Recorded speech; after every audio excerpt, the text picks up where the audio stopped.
Welcome to the Filmed Live Musicals podcast, a podcast about stage musicals that have been legally filmed and publicly distributed. The Filmed Live Musicals website contains information on nearly 200 musicals that have been captured live. Check it out at filmedlivemusicals.com. And now, on with the show. Welcome to episode 49 of the Filmed Live Musicals podcast. I'm your host, Luisa Lyons, and my guest today is actor, singer, and pianist Cynthia Shaw. Her one-woman show, Velvet Determination, all about her quest to study at the Manhattan School of Music, won Best Festival Debut at the New York City United Solo Festival, Best Solo Show at the Pittsburgh Fringe, Best Theater Performance at the Galway Fringe, and Best Personal Story at the Boulder Fringe. It is now available to stream on SceneSaver and YouTube. Welcome, Cynthia. Thank you. Thank you so much for having me. I'm really happy to be here. I am so delighted to be chatting with you today. So to start us off, what made you fall in love with musical theater? Musical theater, oh my goodness. Well, it's about music and it's about storytelling.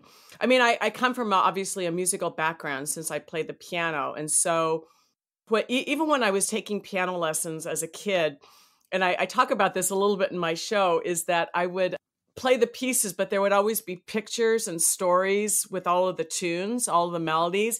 And so I would make up stories as I was playing the pieces. So I always had this idea of music and storytelling going together at the same time. And then, of course, I started singing in choirs, and in choirs, there's music and stories. And then when I got into high school, then I was in a couple of musicals. And in fact, I was Golda in Fiddler on the Roof, which was awfully fun. So yeah, I've always just loved musicals. I love like people make fun of musicals. Oh, the tap dancers, like they just start tapping in the middle of nowhere or something like that, but I think that's really wonderful. I love the fantasy of musicals. I love people expressing themselves on stage singing. So I love music.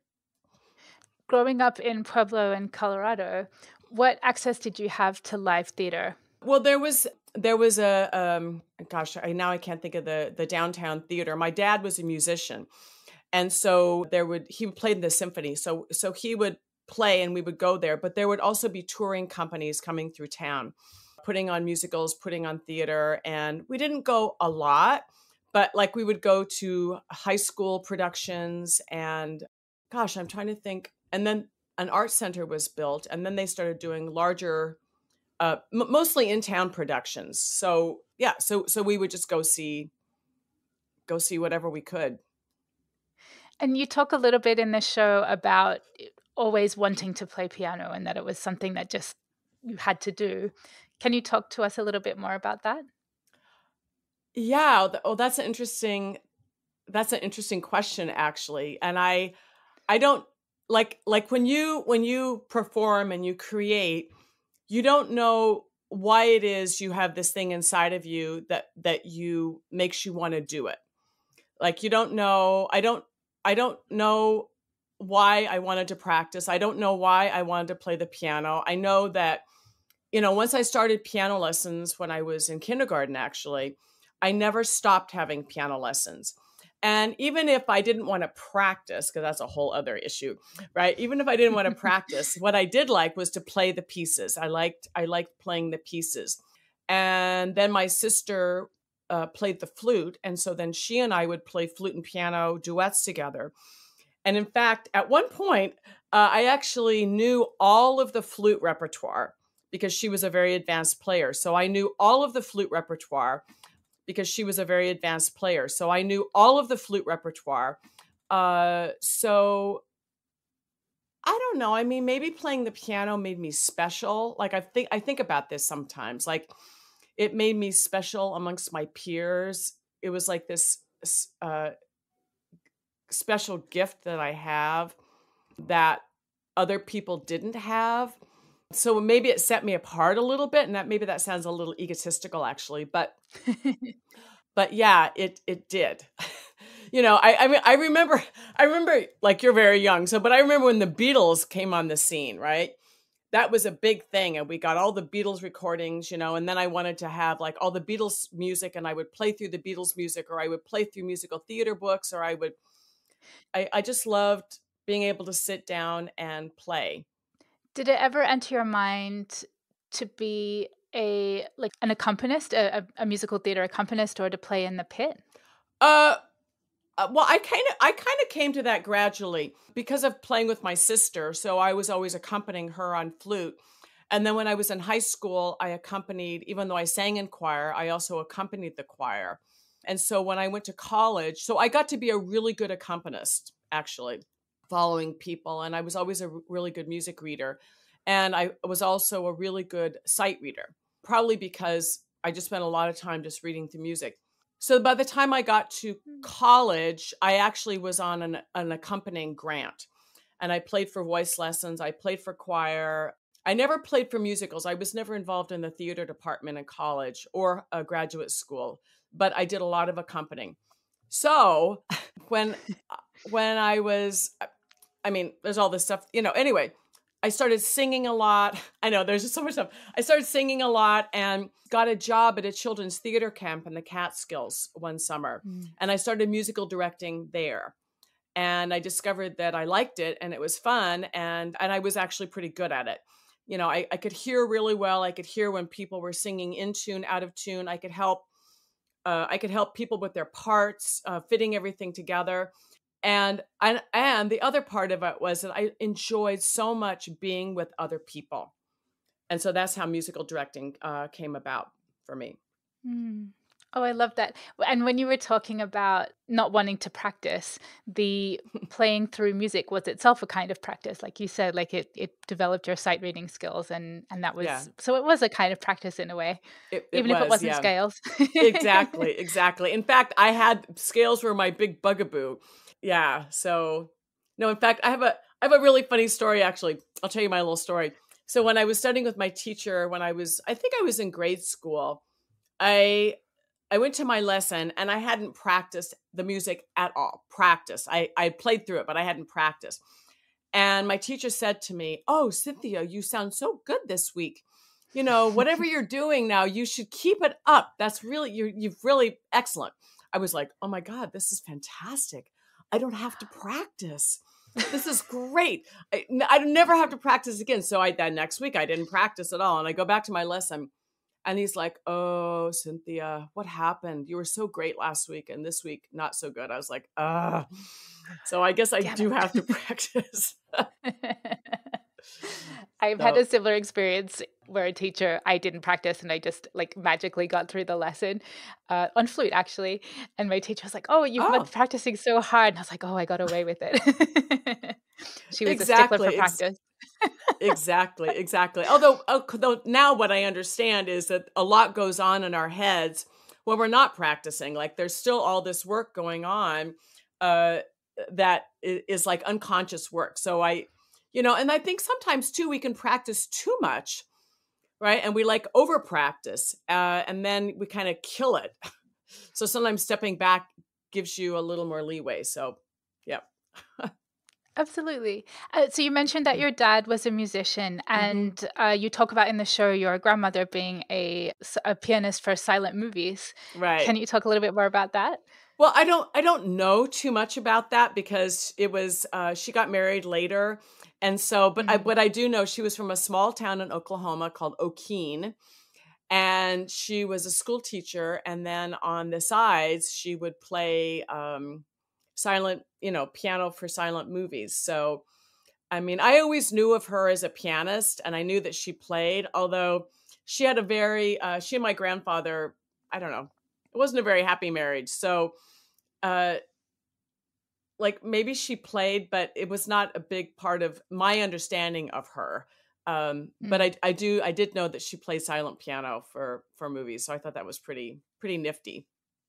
It is so cool. It's something that, I mean, I know that there are silent movie screenings now and that people it's kind of like making a comeback in a way. Yeah. But it's, to have live music with movies again. Well, and also what's really great about silent movie pianists is that musically they pick up the what's happening in the story. They pick up the train scene, where the love scene, all of that stuff. And so it really enhances what's happening, or if like in New York, there's oftentimes like I want to say ghost or vampire or old movies, and they'll play that spooky music, and I think it really enhances it. Yeah, it's so much fun. Did you, growing up in Pueblo, or even when you moved to New York, were you ever watching theater on screen, like on PBS or things like that? Um, Not really, I don't think. But the thing is, those things didn't really exist for the most part. Uh, yeah, they didn't really exist then. Maybe, I mean, I must have seen when I came to New York. I must have watched some things on PBS, but I don't remember specifically anything. So no, it was Hmm. usually everything was live. Yeah, or Yeah. recordings. Yeah. Okay. So let's fast forward to New York Hmm. and Velvet Determination. What led you to create this beautiful one-person show? Uh, well, I was thinking about coming. I was thinking about my time when I came to New York and all of the things that happened to me along the way, and I had all these little stories of things that had happened. And I started thinking, wow, this might make sort of a fun show. It might make like young people might be interested in this sort of as a kind of inspirational thing, that when you come to a new place and you're young and you have all these adventures, but as you're having these adventures and things are happening to you, bad things, right? And good things, but bad things especially, right? That you overcome them and you move forward, right? So I sort of was thinking about it in that way. I didn't really know that much about solo shows, but I started seeing a couple of friends were doing solo shows. I was like, oh, that's an interesting platform. And initially, I thought that the show would be a cabaret. That was my original thought. But then I couldn't find any New York songs that I really liked to be part of this cabaret. So then, meanwhile, I started seeing people doing solo shows. And then I thought, oh, well, maybe that could be possible.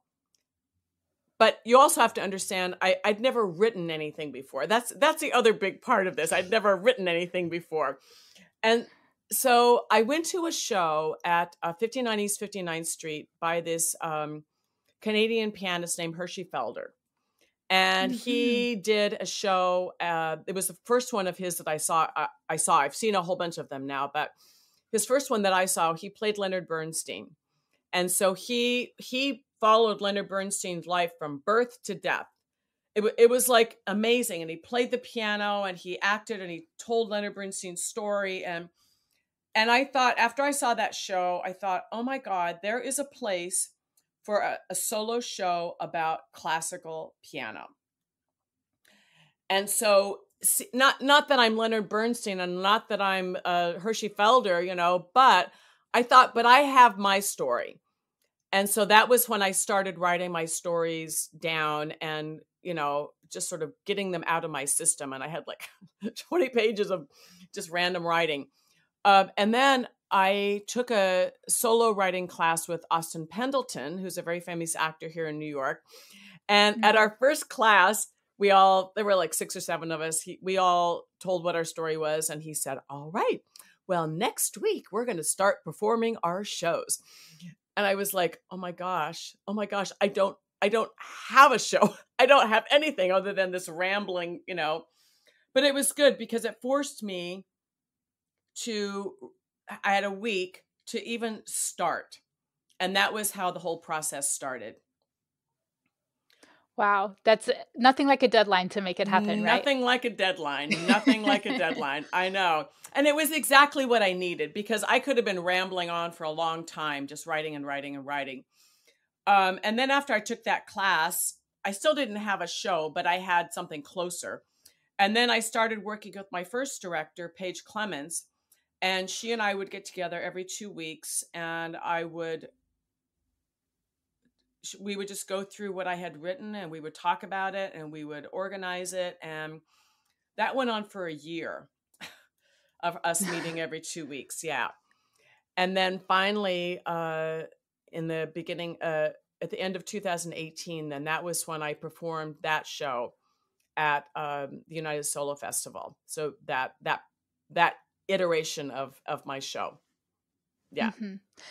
Just quickly, I want to go back to Hershey Felder. I love that he inspired all of this because over the pandemic, he was so prolific in releasing these beautiful, events that were filmed on location, and Oh my they were gosh. absolutely astonishing. They were totally astonishing. I mean, my gosh, I saw the Beethoven one, I saw Rachmaninoff, I saw Tchaikovsky, uh, Strauss, I think I saw. Yeah, they were, yeah, just wonderful. And you're right. As things moved on, because he was in Italy at that point, I think he probably still is in Italy, right? They got more and more sophisticated and more complicated and bringing in people and yeah. So Shalom Alechem, he did him. Yeah. So yeah, totally inspirational.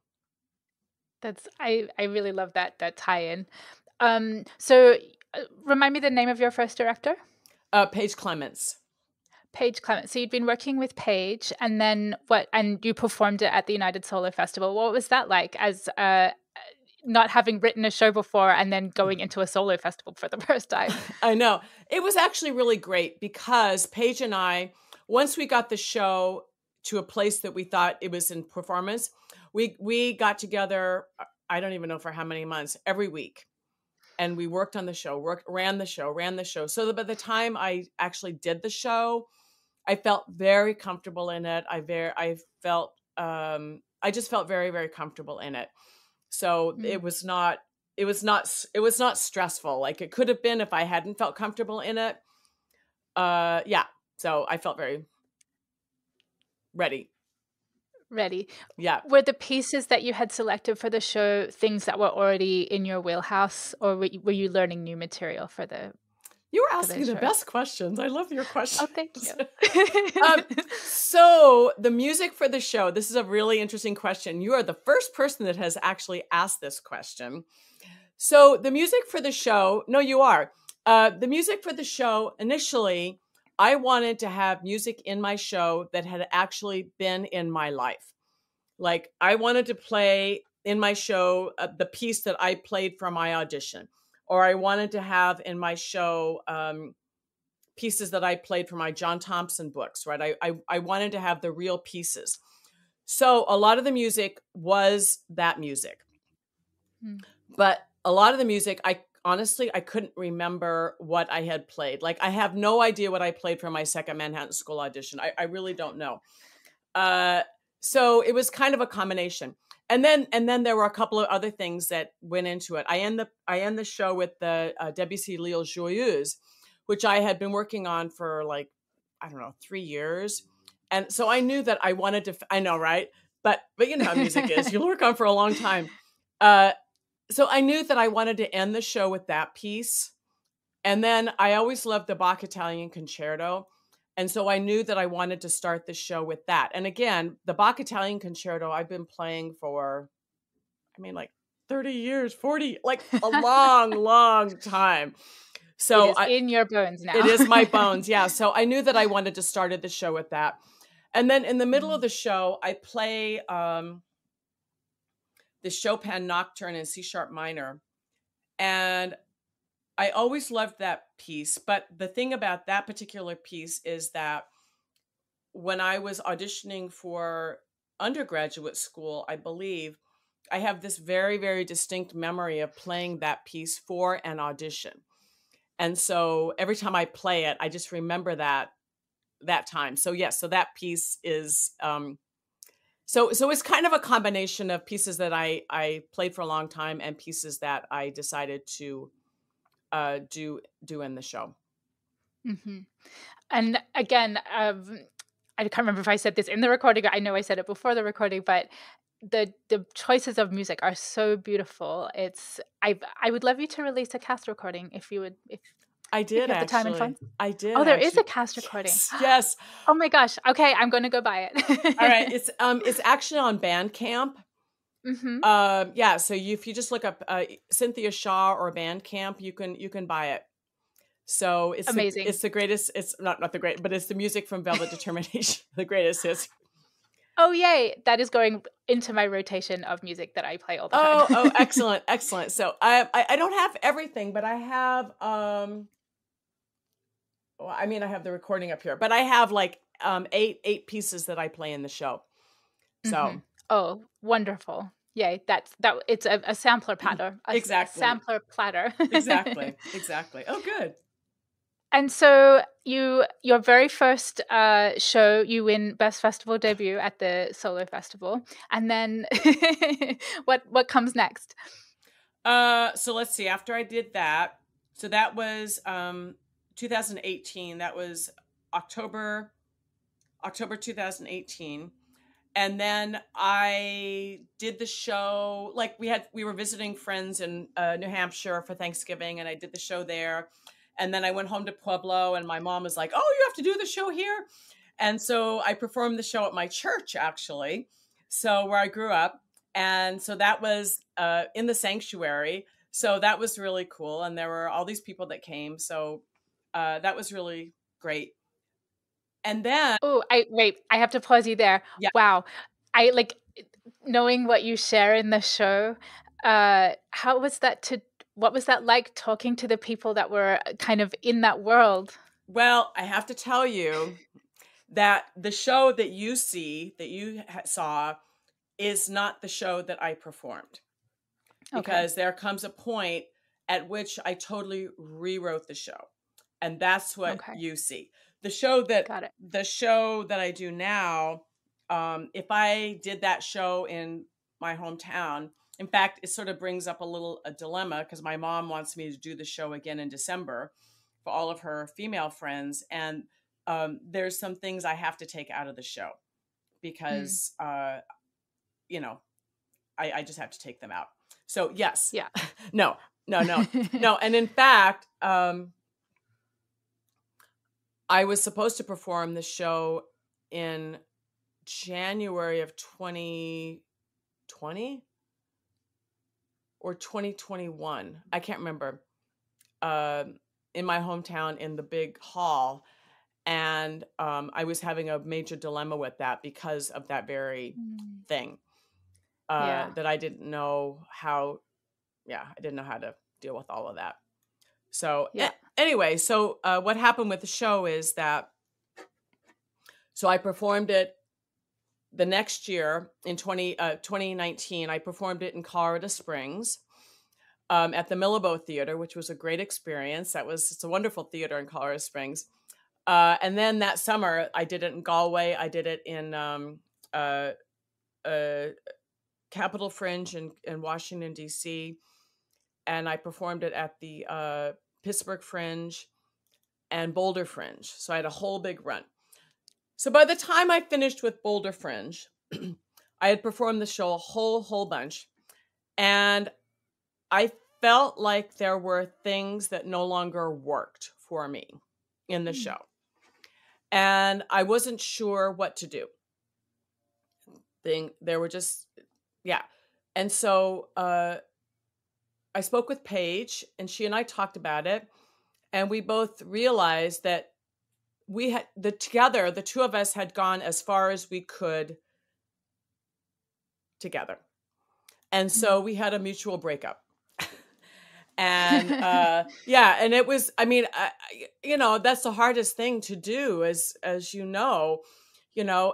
but she felt the same way. She goes, I just feel like I've taken your show as far as I can, and I don't think I can take it any further than that.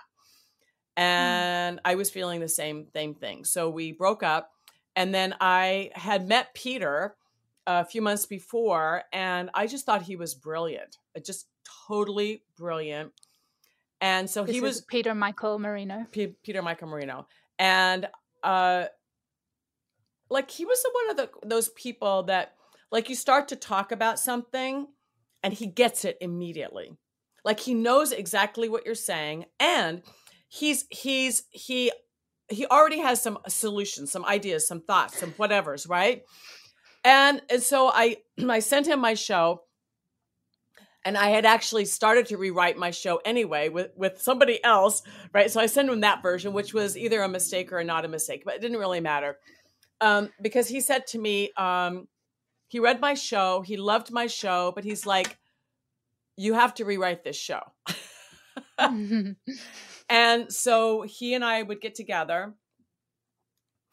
And I mean, he had some general notes. So I started rewriting again. And then we got together a couple of times and I would start reading through sections.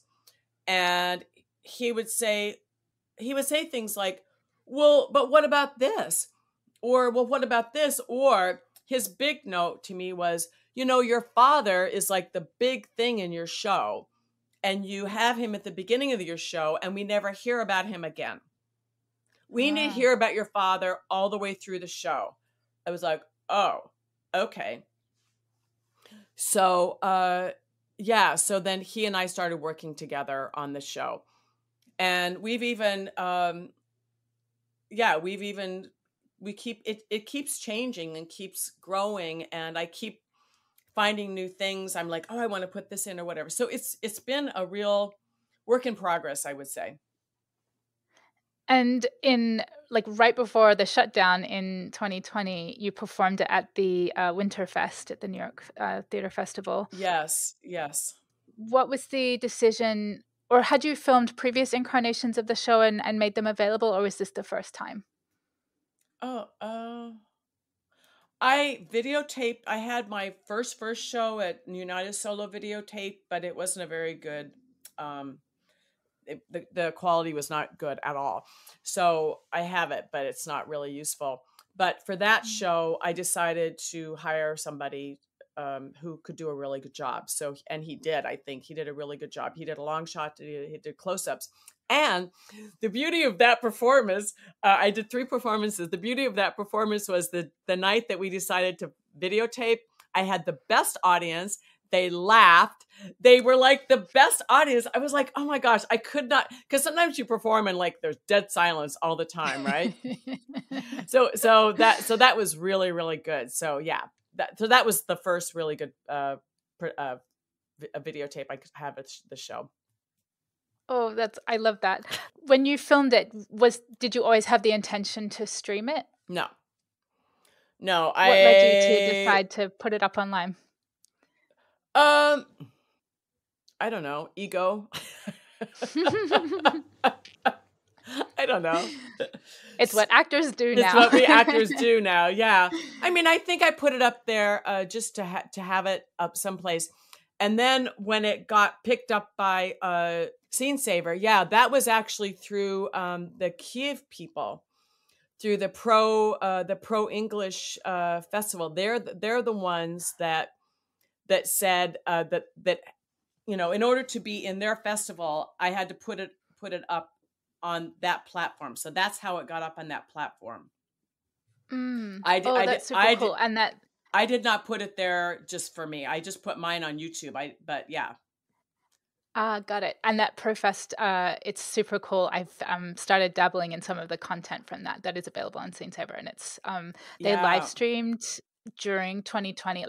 No, it was more recent than that. It was like during the Russian invasion, and there were it was like in an underground bunker kind of thing. Oh, it was very intense.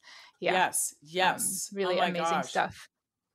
Yeah. So yeah. I'm very curious about, you've traveled the show all over, and this year you've done a kind of international tour, going New York, Rochester, Kiev, Reykjavik, and Edinburgh. What is it like to be doing the festival circuit? It was really fun. I mean, it was really, really fun. I mean, it was great to be able to go to these places. I didn't really necessarily mean for it to happen in that way, but it did. We had been to Iceland before in 2015. And so when things started opening up, and people are starting to do things, and, I was supposed to go to Edinburgh in 2020, but of course that didn't happen. And then 2021, maybe, but my space was not open and everything was up in the air anyway. So I just decided that 2022, I was going to go. And, you know, even though people were like, well, I don't know if things are going to be open and what happens if this and what, I was like, no, I'm going. It's time. So anyway, so that was set. And then because of that, I was supposed to, in 2020, perform at the 59 East 59th Street East to Edinburgh Festival, and that didn't happen. So then I was able to, this time around, in preparation for Edinburgh. So those two things went together. And then there was the idea of the Nordic Fringe Festivals, and I've always loved Scandinavian countries. I've always loved all of that. And so I decided to submit to those countries, and I submitted to Iceland, and then I submitted also, I think, to Sweden. I think those were the two. Anyway, but I just decided to go to Iceland. That was the only one I did. Plus, I mean, the thing is, it's really expensive. Yeah. All of this is really expensive, and so I thought, no, I'll just do one. So we did Iceland, and then so that's kind of how it came about. And then Rochester Fringe Festival in September. My friend Mary Goggin, who has a show, she had performed at Rochester Fringe, and she said, oh, why don't you see if you can perform at my venue? Because Rochester is like Edinburgh. You have to apply to the venues in order to be chosen. And so I applied to her venue, and they accepted my show. And so then that's how Rochester happened. And when you're traveling to all of these places, do you bring your own keyboard, or are you requesting one when you get there? I always request a piano, always. And I get all sorts of different kinds of pianos. So in Reykjavik, they had a beautiful grand piano, this Favioli grand piano on a stage. Fantastic. So that was really neat. At 59 East 59th Street, I had to bring my own electric piano. I have a Yamaha 125. In Edinburgh, I rented a piano, an electric keyboard. Again, a Yamaha 125. And then in Rochester, they had an upright piano that I used. But the fun thing is that I was thinking, you know, it's too bad there's not like a folding piano that I could take with me that I could practice on, because you can't practice when you go to these places. You can't go to the hall because there's all these other shows going on, right? And I thought, and so I looked up online, folding piano. Well, as it turns out, there is a folding piano. You can buy I couldn't believe it. And so then there's like a whole bunch of them. So I started doing all this research, and I found this guy on YouTube that compared 3 different folding pianos. And he was like, I'm a classical pianist, so I don't need like a little junky piano. I need a piano with weighted keys, full-size keys, and 88 keys. I don't care about the sound. I care about what it feels like. Anyway, so he compared 3 different folding pianos, and his recommendation was this one that I hadn't even heard of in my research. And that was the one I bought. So for $188, I bought this Magicon white folding piano. I took it to Reykjavik first, and then I took it to Edinburgh. Yeah, I could carry it on the plane. Wow. It folds to about, I don't know, 18 inches, maybe less than 18 inches. Wow. So it could like fit in carry-on luggage. Exactly. Amazing. Exactly. It's totally amazing. And I think it's so awesome that I made like some videos about it. And all these people are like, a folding piano, I've never heard of that. So I send them my little video that I made of the folding piano, because it's just so great. Even, I mean, my publicist in Edinburgh, her name is Valerie Potter. She was amazing. So she's worked with the rock and roll pianist Rick Wakeman forever. And I like, when I was a kid, I was like Rick Wakeman, because he was a classical pianist that played rock and roll. And so even he said, I've never heard of that. So I sent Valerie my video. I was like, here, send this to Rick so he can see it. So yeah. So, but you just get all kinds of pianos. Yeah, I'm sure, like, I'm envisioning horror stories of like what kind of instrument they put before you and like what conditions it's in and the tuning and Yeah. pedals, all of that. Yeah. I mean, the hard thing actually was in Rochester because it was, I performed in a bar and it was in the back of the bar, but the bar was noisy in the front. And so whenever anybody is at the piano, they're always on a mic. Now, I don't have a wireless mic. I usually, everything is always acoustic. And even when I was in Reykjavik, the sound guy, who was wonderful, put a mic on the stage for me at the base of the piano. So that was really great. But in Rochester, they had a handheld mic. And so in my show, as you know, I go back and forth between playing the piano, talking at the piano, standing up, talking, back and forth, back and forth. And I had to quickly figure out how to choreograph the mic on the mic stand, then Ah, getting the mic out of the mic stand, going and talking to people, going back to the. So that was quite a learning curve in like an hour. I had to figure that one out. wow. Yeah, so Yeah. that was tricky, but I got it. I got it working. It worked out just fine. And now I'm envisioning for like version 3.0 of this show that it starts with a suitcase and you open up to reveal the folding piano and then the piano magically appears in the Broadway version. I It love will this. fly in a piano. I love this. I love this because my folding piano is so awesome. It really is. So yeah, it's white too. Like they don't even have a black folding piano. They have a white folding piano. It's like so weird. It's so, does it have black key? Like, does it have the black Yeah, keys? yeah, black and white Okay, keys. Yeah, amazing. yeah, a Magicon. You can look it up on Amazon. $180. That's it sounds very cheap for something that is like it's magical. It is. It's totally magical. Yeah, yeah, yeah. Yeah. No, no, Wow. I love that idea. I love that idea. I might steal that idea from the next Please iteration of my show. freely. um what is it like traveling post COVID? I don't have a problem with it. I was fine. And I was shockingly enough, my husband and I, we were both like, we flew on the planes without any masks. We were unmasked the whole time in Reykjavik. We were unmasked the whole time in Scotland. Yeah. So I had no trouble with that at all. Oh, so lucky. Yeah. Yeah. I mean, by the time we got I know that, Edinburgh, had been pretty severely locked down. But then when the UK opened up, they just opened up. They just said, Mm. that's it. People are going to get COVID. Oh, well. But you know what I mean? That's kind of how I felt. And so I found it really freeing, totally freeing, because Mm. here in New York, I mean, yeah, even now you going to some theaters, you have to mask the whole time. And yeah, but I didn't have any trouble traveling post COVID at all. Oh, that's very lucky.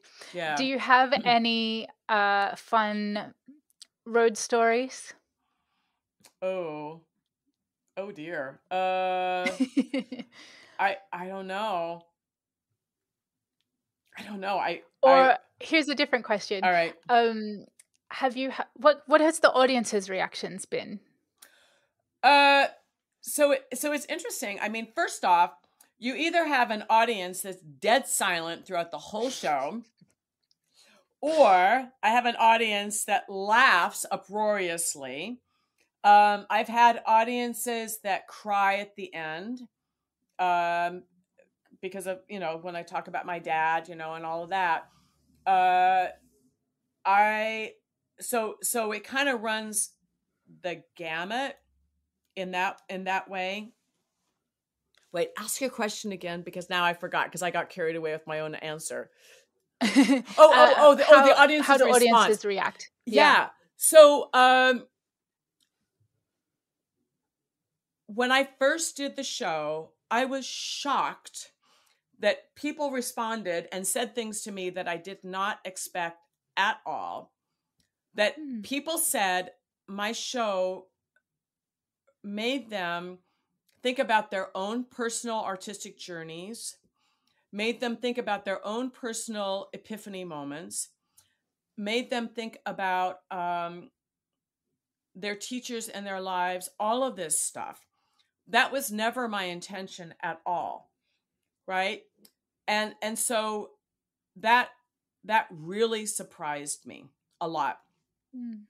So now I sort of understand that people will have this response.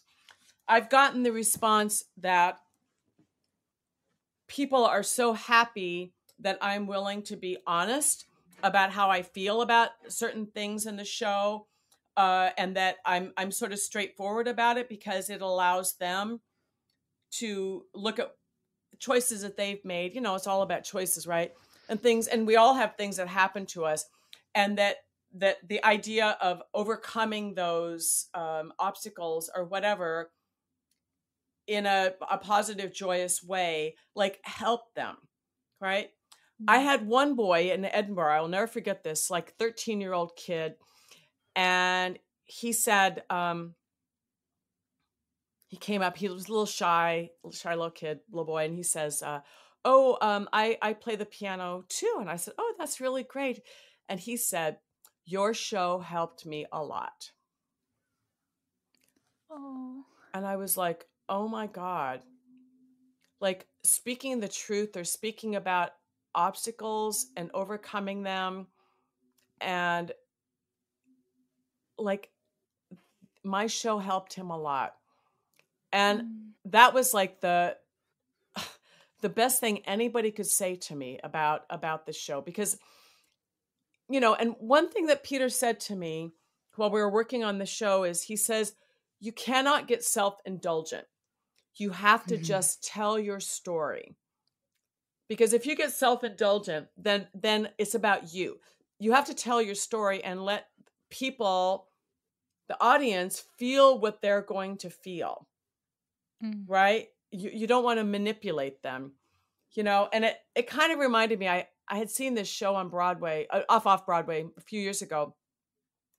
And this woman, her father had been a famous baseball announcer.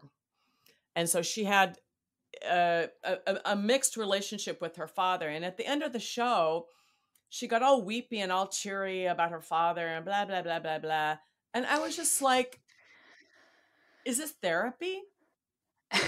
Right? That's how I felt all of a sudden, you know. And Peter's like, and he said that to me. It was so interesting. He's like, no, you cannot make the show therapy about yourself. You have to tell your story and let people take from it what they're going to take from it. Yeah. So, but that little boy, oh, that was the best. How powerful. I would love to know his story, what inspired him and what helped him. And yeah, but he was so and I wish I had said, what helped you, what was it? But there were like a bunch of people around, and it was just really hard to, and he was so shy. He was just so shy. So I thought, well, I'm gonna take it for that. Yeah, that's really beautiful. Yeah.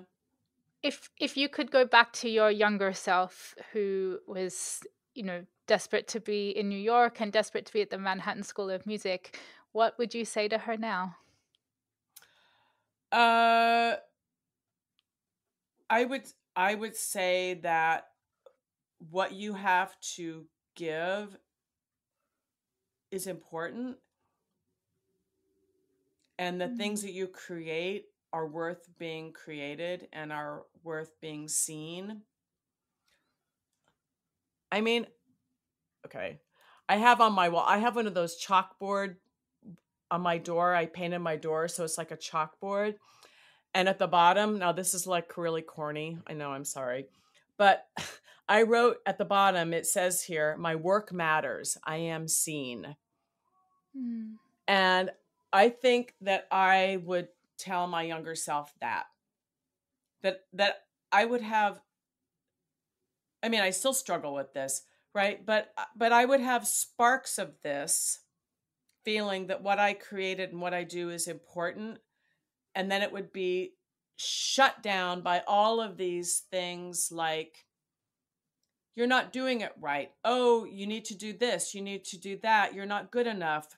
I mean, I always suffered from, you're not good enough and no one wants to listen to you. You're not good enough. You're not good enough. And the question always becomes, well, when are you good enough? Mm. Right? And I think when I came to New York, and I really thought that the only people who could come to New York who were allowed to get off the airplane were people that were excellent. No, this is what I really thought. They were Yeah. excellent. You had to be excellent in order to be allowed to be in New York. And then when I got here and I realized that that was not the case, right, at all, like anybody could get off the plane in New York, right?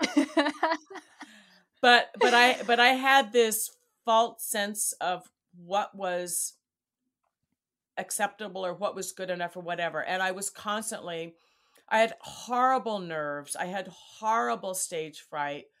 Mm. I can't even tell you,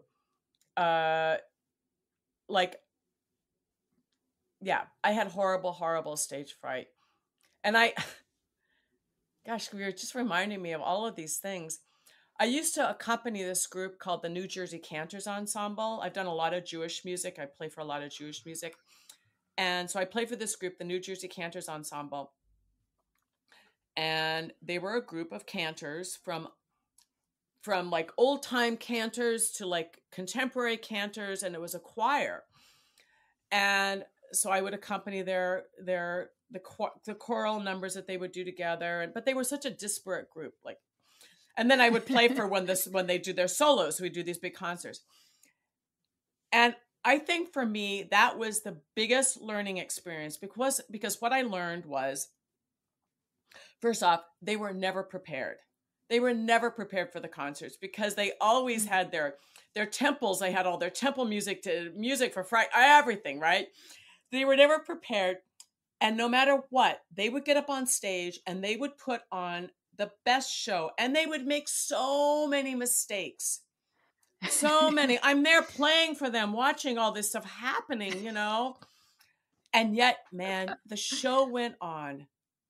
And for me, who like lived in the world of perfection, that was a huge learning experience, and it really helped freed me up a lot and helped me get over my nerves.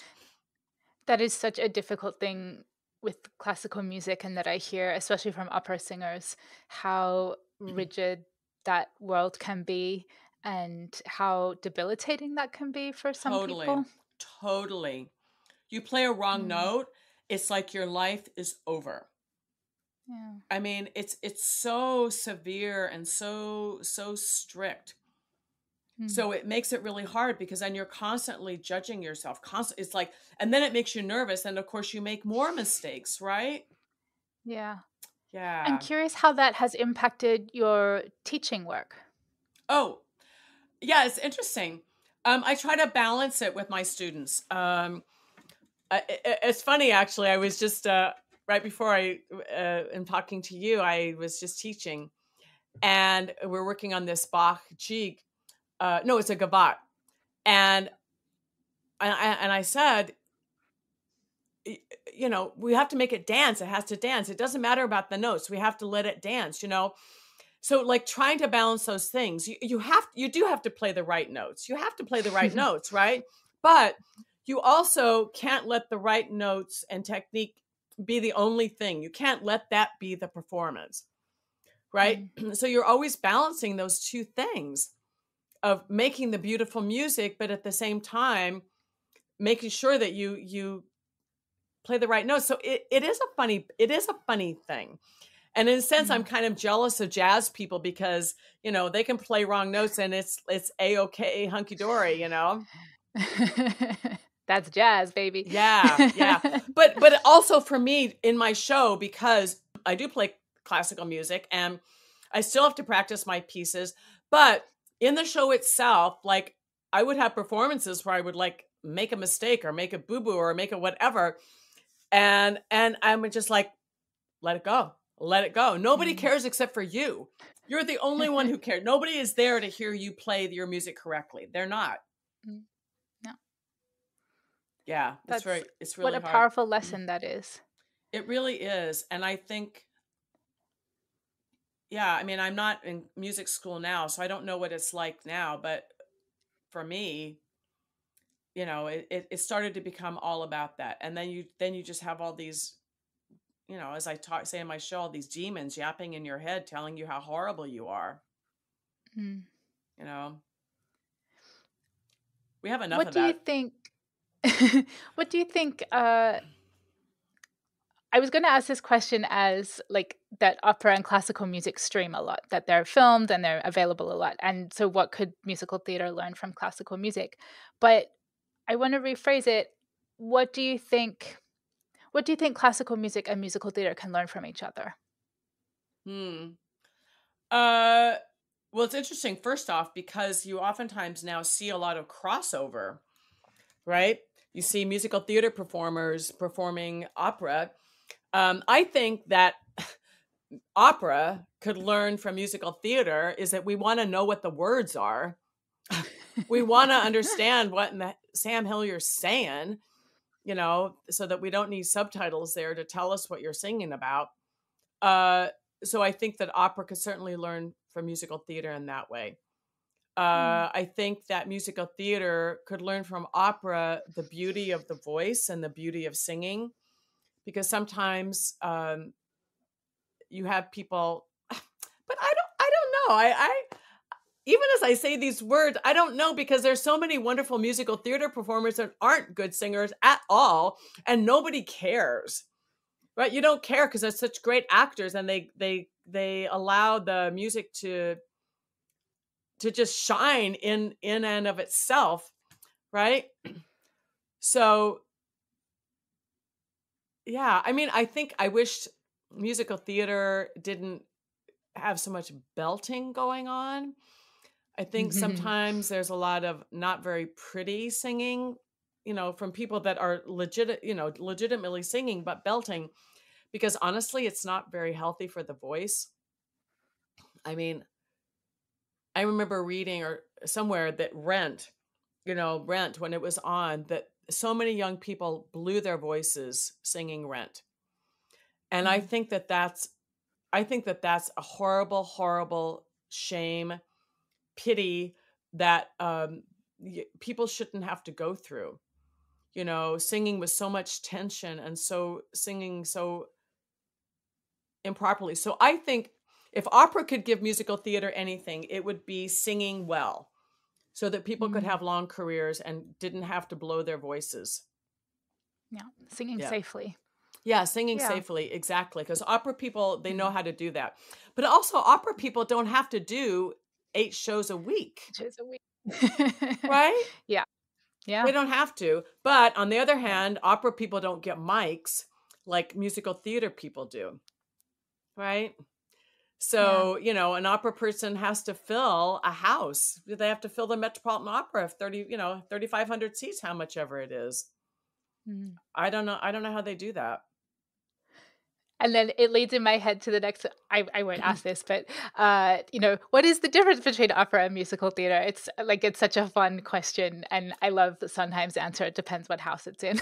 Yeah. I Yeah. mean, I wish that opera could find its voice amongst younger people, and that people could understand, could connect to it deeper. When I was a kid, like when you watch cartoons, all of the music in cartoons was from the operas, all of it. Yeah. So that All when the you Bugs Bunny and Bugs Bunny, all of Looney those. Tunes. So that when you went to an opera, when people went to operas, they already knew all the music already. And I think that idea of opera being in popular culture has been lost. I mean, classical music has lost that actually too, but being more in popular culture. And I think it's sad that the two have split off, in a horrible way. So, I mean, I think that the Live at the Met at the movie theaters is a fantastic thing, in the same way that the National Theater Live is fantastic. I think that Live at the Met is great for two reasons. one, it allows people who don't have the opportunity to actually go to New York, to go to the Met, to see operas. That's the first thing. But the second thing is that I think it supports local opera companies, because people were like, oh, that's what opera is. Well, that's kind of cool. Well, maybe I'll go support my local opera. So I think it's a win-win. Yeah, I could not agree more. So speaking of, what is next for Velvet Determination? Okay, so that's a really good question. So I don't have any performances. I've sort of done my performances. So there's sort of a two-prong thing going on with Velvet Determination. One is that I need to find more places to perform. So, it's on my list of things to find places, and also places that can pay me, because, as I said, doing these fringe festivals is fantastic, but it's expensive. You pay for everything. So, so that would be the first thing. But then the second thing, which is a bigger picture idea, is that I have been approached by many people that this particular story would make a really good TV series. Ooh. Yeah. So, so that's kind of on my radar. So working with some people that I work with to try and sort of develop it, to take the seed of the story and develop it into something bigger. I mean, like I think about like Mozart in the Jungle, about classical music, or I don't think there's enough in popular culture about classical music, or, you have like Whiplash, which is not exactly the most positive Yeah. look at classical music, So anyway, so those are two things that are in the works. Ooh, that's very exciting. And I love that it's like bringing it back to the screen as well, because how better to disseminate it to people than on screen. Exactly. So we've come to my final segment. It's called My Favorite Things, where I ask you my favorite questions about film live musicals. These are a few of my favorite things. So first up, what is your favorite musical? My favorite musical. Oh my gosh. Wow, wow, wow. Well, I mean, I have to say, okay. So I loved Something Rotten. Did you see Something Rotten? I didn't. I know the music though. Oh my And it God. played at the St. James, which is my home theater. Yes. I love that musical so much. So I love that musical. I love Hadestown. I've seen Hadestown a couple of times, and I just think it is like the best. So let me just think in recent past, other than those two musicals, what I loved. Oh, I loved the Monty Python musical. Spamalot? Yes, I loved Spamalot. Oh my God. I don't know. I think I like these musicals that are quirky and funny and yeah. Tongue in cheek. Yeah, tongue in cheek. I like that stuff. Oh, the other one that I love. Oh my gosh. Floyd Collins. Have you ever seen Floyd Collins? Yes. Floyd Collins, the music, the everything of that show. Everybody, listeners, listen to Floyd Collins. I think it's a brilliant show. Really so powerful and devastating at the same time. Yeah. And actually, what's for me personally interesting about that show is that for 2 months I was working at a theater in Kentucky where it takes place. And I was living right across the street from the I forget the name of the museum, but it's a caving museum. And it's actually where Floyd Collins's remains were for a while. Whoa. Yeah. And so where the area that I was is where the whole Floyd Collins story took place. Because there's Mammoth Cave, which is like 400 miles of cave. So like in New York, I don't really think about caves very much. But in Kentucky, in Western Kentucky, Eastern Kentucky, caves are huge. So that made the story that much more interesting to me. Yeah. Wow. Ooh, it makes it more real. Absolutely. And in fact, during the pandemic, I had this idea of writing another solo show about Floyd Collins and about my time in Kentucky, but I wasn't really able to figure out how to make that be anything. But it forced me to do a lot of research on Floyd Collins. So anyway, so Floyd Collins, definitely.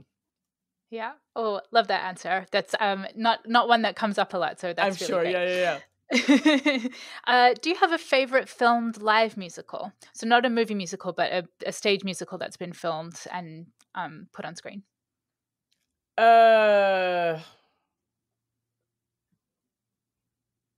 So like I saw Into the Woods. I loved that, and that was up. Gateway drug. Yeah, exactly. Get all those kids connected to. So I loved that, Into the Woods. Gosh, what else? Musical. I can't think of any right off the top of my head. That's so okay. sorry. Anything you watched over the pandemic that theater in general that springs to mind? Well, I did. I watched a bunch of National Theater Live things. I really loved those. Actually, I totally loved those. It was really fun to see One Man, Two Governors again. Yes. So I love that. Gosh, you know what? The pandemic now is just like such ancient history for me, right? And what is time? It's like it all blurs together, and it all blurs together. So yeah. I saw a wonderful. Do you know Jefferson Mays? He's always been an actor that totally fascinates me. Oh, well, there's another musical I loved. About the Abquinth family. The Dysquiths. Dysquiths, yes. Oh gosh, Gentleman's Guide to Murder. Yes. That's another musical I love. Yes. And he, anyway, so he was in that. So he did a solo show at, during the pandemic. It was like Scrooge or something like that. Anyway, it was totally brilliant. And the other person is Bill Irwin. He did a solo show at the Irish Repertory Theater during the pandemic. That was just so beautiful. Yeah. That Jefferson Mays Christmas Carol was so powerful and so amazing how he could transfer. Like I remember the staging of it was so beautiful. Like it surprised me how effective it was. Yeah, and that was in the heart of the pandemic, right? In the middle of it. So everything was amazing to me that they were able to get the lights and the stage and all of that stuff so seamless. So yeah. Oh my gosh, I just reminded of Michael Urie doing his Barbra Streisand play, Buyers and Sellers, I think it is. I don't know if you saw that. That was like right at the beginning of the pandemic. Yeah, so that's another one, Michael Urie. He's a very funny man. Brilliant. Yeah. A filmed live musical. It's not exactly a stage show, and it's not exactly a film. So what should we call it? A filmed live musical. I don't know. A musical. It's my favorite question. I know it tortures people, but it's something I'm obsessed with. Filmed live musical. So wait, a musical that is only for film? It's filmed. So think like Hamilton, like a musical that is on stage but has been filmed and then made available on screen. I think it's a beautiful thing. That's what I think. I love that. Where do you stand on bootlegs? Bootlegs? People watching illegal copies of stage shows or illegal copies of captures. Yeah, I think that's really awful. I think it's really, really awful. Not only because the quality is bad, that's, artistically, but I think that it deprives people of their livelihood. Oh, no, it's really bad. Yeah. So, no, in fact, can I tell you something? This is a long time ago.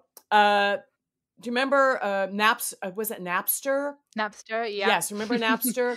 So I sure do. I have an in-law. He's my husband's in-law, but a young guy, and he was talking about how great Napster was. Now this guy, was making like 6 figures when he was like 25, right?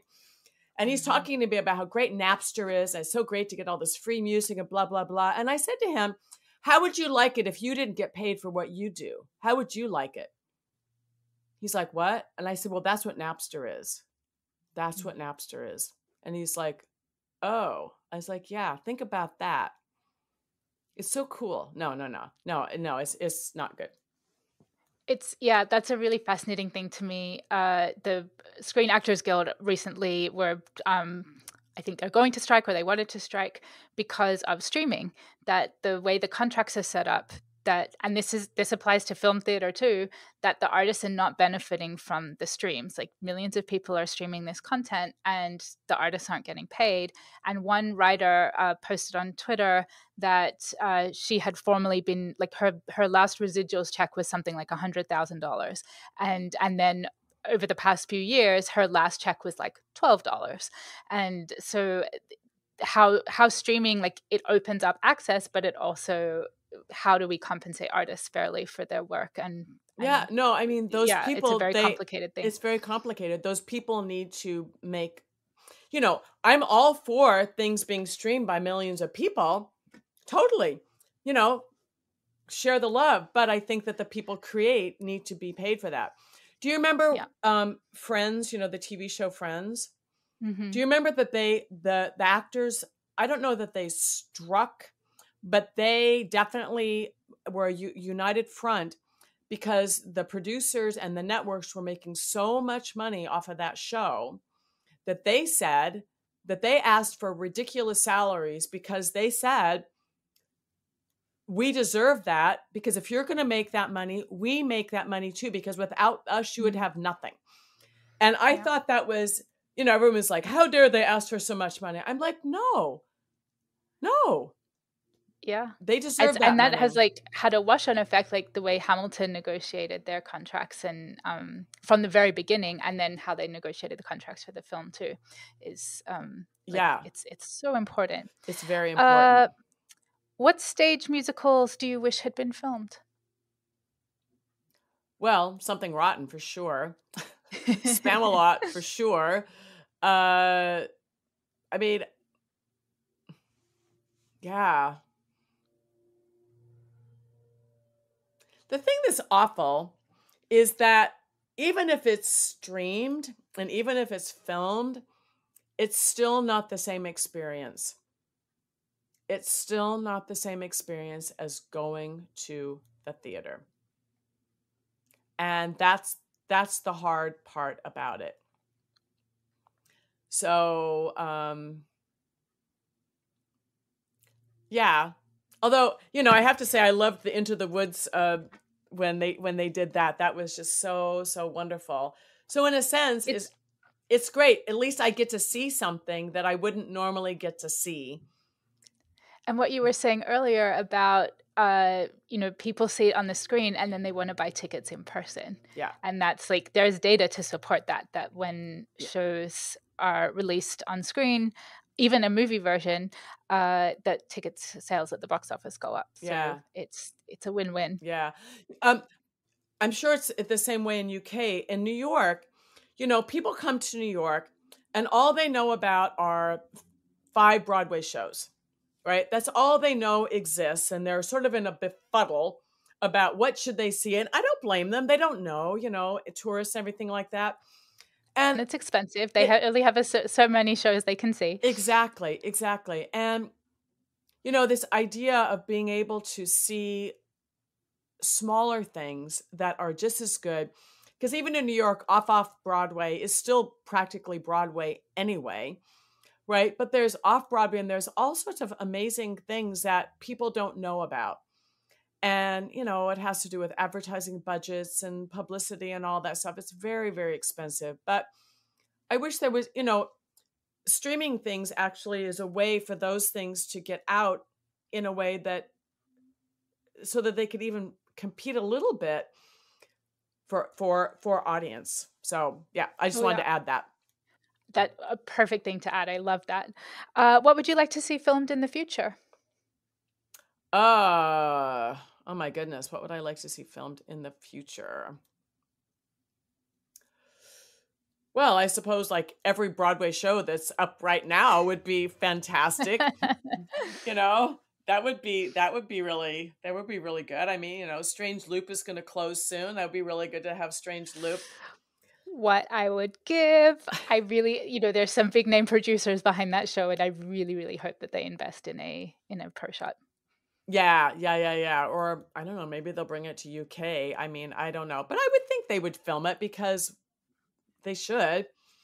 So I think that would be, So that would be one. Yeah. And final question, where can we find you online? Oh, you can find me all sorts of places.